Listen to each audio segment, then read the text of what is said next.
ماہ سیام رمضان المبارک اپنی تمام توانائیوں کے ساتھ جلوہ ساماں ہوا، نور بانٹتا ہوا، اجالے بکھیرتا ہوا ہم سے رخصت ہوا۔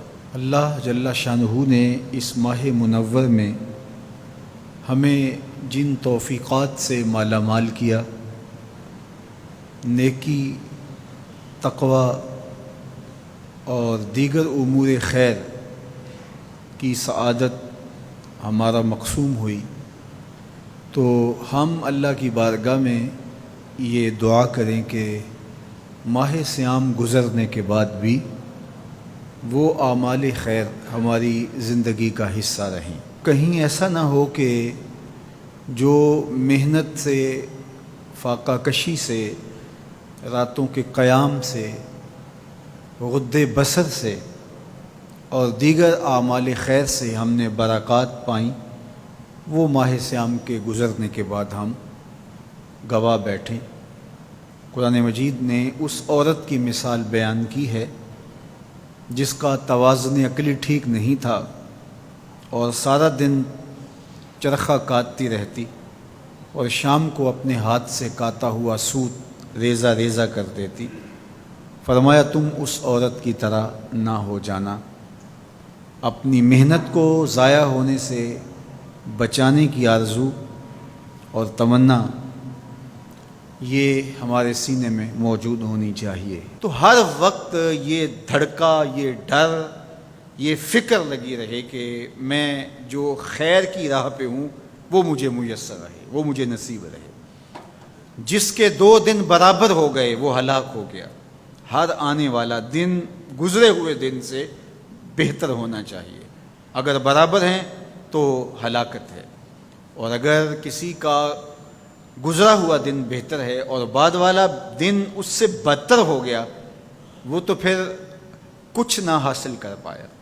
تو رمضان المبارک کے اندر ہمیں جو برکات حاصل ہوئی، ہمیں جو نور ملا، ہمیں جو اجالے حاصل ہوئے، ہم اپنا محاسبہ کریں کہ کیا وہ ہمیں اب بھی میسر ہیں، یا یہ کہ آج ہم دوبارہ اسی زندگی کی طرف پلٹ کے آگے ہیں۔ ماہ سیام میں جس زندگی کا نور ہمیں نصیب ہوا تھا، جو روشنیاں ملی تھی، ہم بالکل ان کو کھو چکے ہیں، اور 29 شعبان کو ہم جہاں کھڑے تھے، 1 شوال کو بھی ہم وہیں کھڑے ہیں۔ تو پھر یہ بات سوچنے کی ہے۔ کوئی شخص کسی ڈاکٹر کے پاس جا کے علاج معالجہ کرواتا ہے اور وہ 1 مہینے یا 2 مہینہ تک اس کو دوا دیتا ہے، اور دوا کے بعد وہ کہتا ہے اب دوائی تم چھوڑ دو اس لیے کہ تم صحت یاب ہو چکے ہو۔ تو دوائی چھوڑنے کے بعد پھر دوبارہ وہ مرض لوٹ آتا ہے، عود کر آتا ہے، تو پھر اس کا مطلب یہ ہے کہ اس کو شفا نہیں ملی، اور پھر ڈاکٹر اس کو کہے کہ نہیں چلو 1 ماہ پھر دوائی لے لو، اور 1 ماہ دوائی استعمال کرنے کے بعد پھر دوبارہ وہ وہیں کھڑا ہوتا ہے، اور تیسرے ماہ، چوتھے ماہ، تو پھر وہ دوائی کارگر تو نہ ہوئی کہ جب تک دوائی آپ لیتے رہے تب تک تو بہتری رہی، اور جب دوائی چھوڑ دی تو پھر وہیں کے وہیں رہے۔ تو رمضان المبارک گویا ہمارے لیے اللہ کی رحمتوں کا ایک ماہ خاص ہے، اور اس میں ہم اپنے باطن کی تہذیب اور اندر کی بیماریوں کا علاج کرتے ہیں۔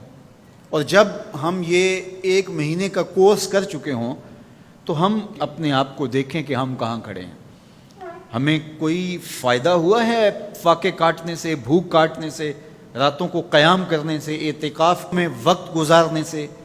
اور اگر کچھ بھی نہیں، جہاں ہم تھے وہیں ہم کھڑے ہیں، تو پھر ہمیں سوچنا چاہیے کہ ہم نے صحیح طرح سے دوا نہیں لی، یا پھر دوا ٹھیک نہیں تھی، اور یہ دوا بالکل ٹھیک ہے۔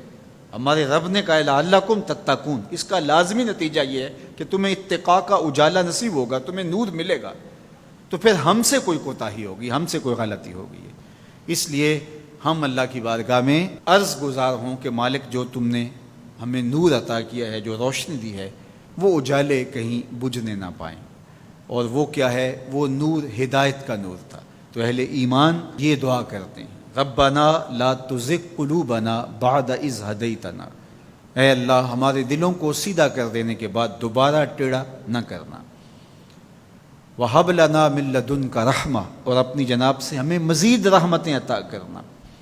اِنَّكَ أَنتَ الْوَهَّابُ، تیری شان یہ ہے کہ تو وہاب ہے، کسی محنت کے بغیر تو بندے کو عطا کرتا ہے، بغیر مزد تو عطا کرنے کی عادت رکھتا ہے۔ تو مالک ہم تیرے حضور حاضر ہوئے تو ہمارے اوپر کرم نوازیاں کرنا، اور وہ جو ہدایت تو نے ہمیں عطا کی ہے اس پر ہمیں گامزن رکھنا، اور ہمیں دوبارہ اندھیروں، ظلمتوں اور گمراہیوں میں نہ دھکیل دینا، بلکہ ہمیں اس ہدایت کی راہ پہ گامزن رکھنا۔